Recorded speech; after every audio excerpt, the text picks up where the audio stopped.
Hi, I'm John. Thanks for coming over for dinner. So this week, going to do some loads of comfort foods, and tonight we're doing spaghetti and meatballs. So let's get started. First up, we're going to mix our beef mince and our pork mince. So I've totally grated the onion by myself. Ignore the KitchenAid. So we're going to mix all this together and then fry our meatballs. Now to fry my meaty balls. What's been the highlight of your day? Well, that sounds great.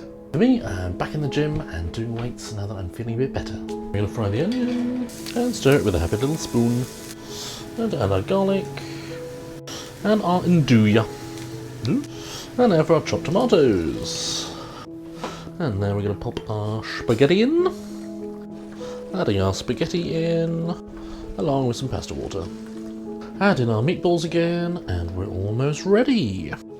And I've got some leftover meatballs and some leftover sauce. I'm going to do a meatball sub for lunch tomorrow, so yeah, looking forward to that. Right, go and sit down. I'll serve up. And for the finale, we've got some parmesan.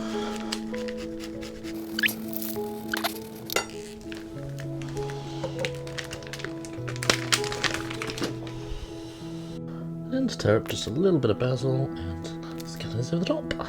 And here we go. Now for the taste test. I'll give that a 7 out of 10. Hope you have a great week, and I'll see you again soon.